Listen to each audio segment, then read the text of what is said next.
Tour. When you picture the Statue of Liberty, what comes to mind? A welcoming beacon for immigrants, a symbol of American freedom. For millions of tourists who flock to see her every year, she represents a shared dream. But what if I told you that her story, the one we all think we know, is built on a foundation of erased history and buried secrets?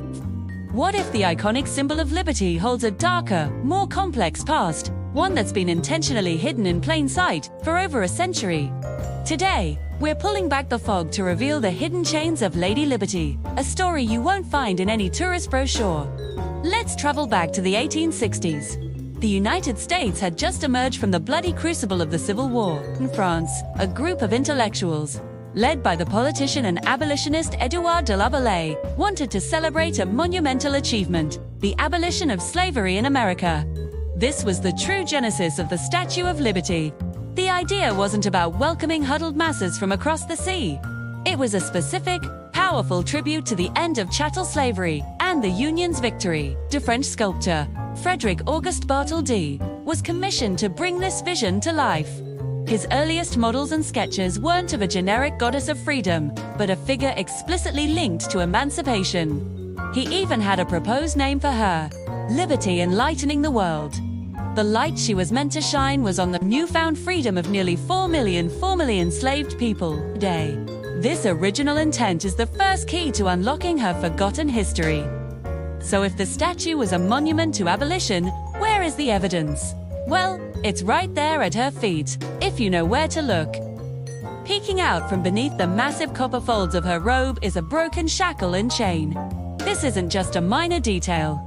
It was central to the original design. Bartholdi's initial concepts showed Lady Liberty holding a broken chain in her left hand, a bold and undeniable symbol of freedom from bondage. However, as the project developed, this prominent feature was softened.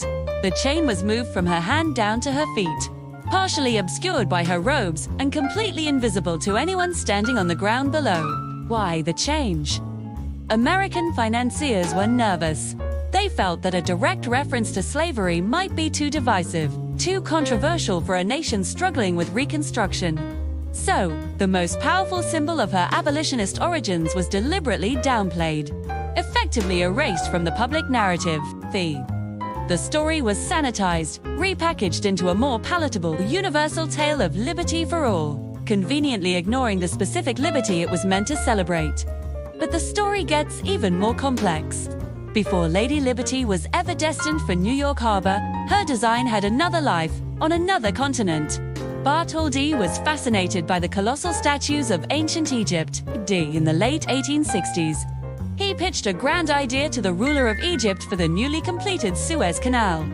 He proposed a massive lighthouse in the form of a robed female peasant, fella, holding a torch aloft.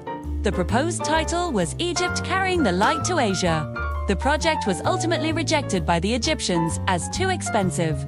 But Bartholdi never let go of the design. When the American project came along, he repurposed his vision. The Egyptian peasant woman was transformed into the Roman goddess Libertas. The ghost of that earlier design is still visible in her stoic pose, her classical robes, and the radiant torch she holds high. So, the statue that would become the ultimate symbol of America was, in a past life, envisioned as a Muslim woman guarding the entrance to the east. It's an incredible twist that reveals how symbols can be adapted, their meanings shifted and molded to fit new narratives. Now, let's consider the bitter irony of the statue's grand unveiling. The year is 1886. A massive celebration takes place in New York. Speeches are given, parades are held, and the world marvels at this colossal gift from France. While the nation celebrated liberty, a dark shadow was falling across the South. The promise of Reconstruction had failed. The era of Jim Crow was beginning, ushering in decades of racial segregation, disenfranchisement, and brutal violence against Black Americans. The very people whose freedom the statue was originally meant to honor were being systematically stripped of their rights.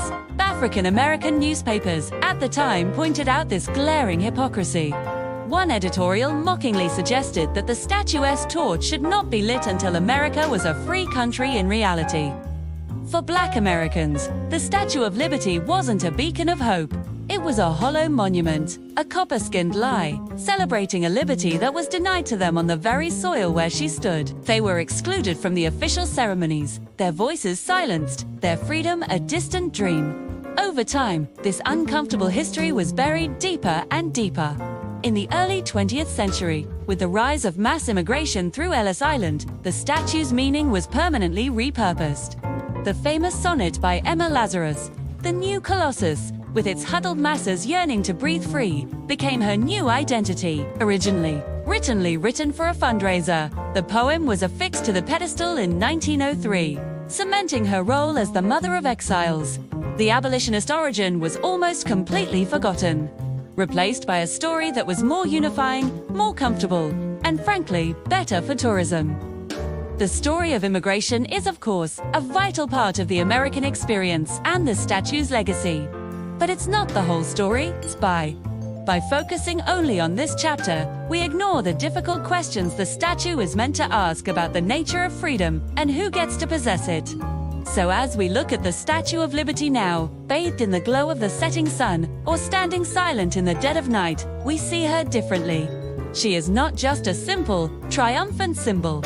She is a complex, contested figure, shrouded in layers of meaning. She holds the memory of a revolution that freed millions, and the hypocrisy of a nation that failed to live up to that promise.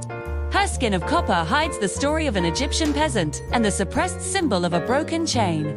Her history is a powerful reminder that the past is not static. It is actively shaped by those in power. It teaches us to always ask, who tells the story? Who decides which histories are carved in stone and which are left to be buried, waiting beneath the surface to be rediscovered?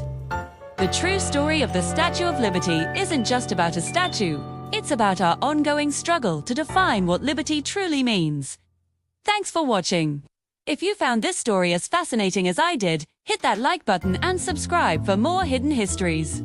Let me know in the comments what you think. Did you know about the statue's abolitionist roots? See you next time.